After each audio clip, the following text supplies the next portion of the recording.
Moving on, security on Election Day is also a very hot topic as the IDF imposes closures on all crossings with the West Bank and the Gaza Strip until after the vote tomorrow morning.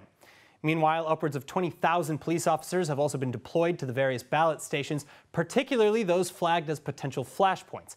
And this includes thousands of officers with body cameras as well as undercover teams working to prevent any tampering or fraud. But perhaps most alarming is the potential for digital manipulations, with reports from as early as last year alleging that Israel is the #1 target for hackers and other cyber criminals. And already gaping holes in security are becoming evident. At least 2 databases published online on the day before elections again, including names, ballot numbers, ID numbers, home addresses, and more. And with us now to discuss Israel's growing cyber insecurity, journalist at CTech by Calcalist, James Spiro. James, thank you so much for being with us. Now, why is Israel the #1 target for international hackers? Do international hackers, and the recent leak of Israel's voter registry have anything to do with one another?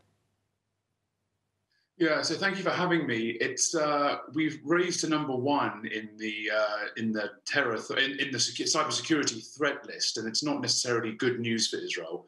Obviously, I mean, F5 Labs identified about 180,000 hacking attempts on Israel just in 2020 alone. So there are a few reasons for this. The first could be the changing US administration. Often when America changes leadership, that has ramifications across the Middle East, as well as, of course, the Abraham Accords, which, while was pretty amazing and symbolic for Israel, Israel's neighbors weren't so happy with it. Of course, there's also the geopolitical tactic of humiliation. Someone may want to just attack Israel to humiliate its citizens and make it look weak and kind of embarrassed. And so, again, do you think that the fact that Israel is the #1 targeted country for cyber hacking and the recent leaks, or the recent new leaks, because this has happened before, of Israel's voter registry, do you think that those are in any way related? So, yeah, it's embarrassing because this has happened before. We've had 4 elections in 2 years, and the last election in March 2020 also had some of the same issues. It's hard to tell about whether or not they're connected.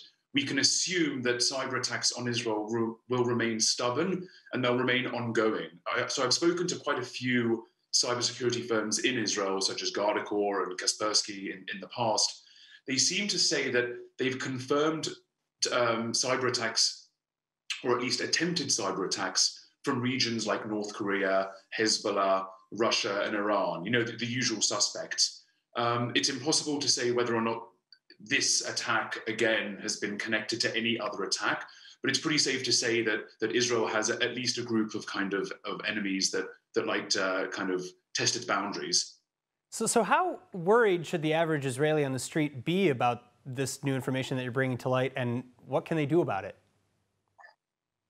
So I suppose on a consumer level, individuals and users can do everything they can for their own personal passwords. So making sure your personal passwords are different from one another because you're likely using the same email address. So logging onto things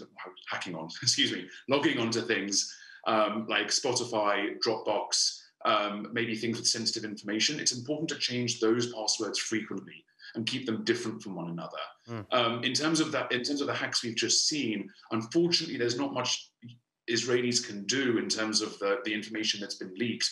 The best thing that can happen is for these companies that keep on getting hacked is to secure their information. So it's really difficult to show these online companies just how important cybersecurity is. It's very easy when you have a physical store to kind of convince the shop owner that he or she may need an alarm system, or that he or she may need bars on the windows to protect criminals. Now, to protect criminals from coming in, I should say.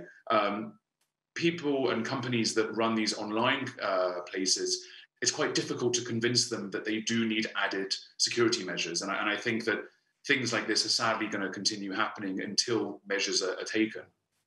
All right, James, thank you so much for being with us. Thank you for having me.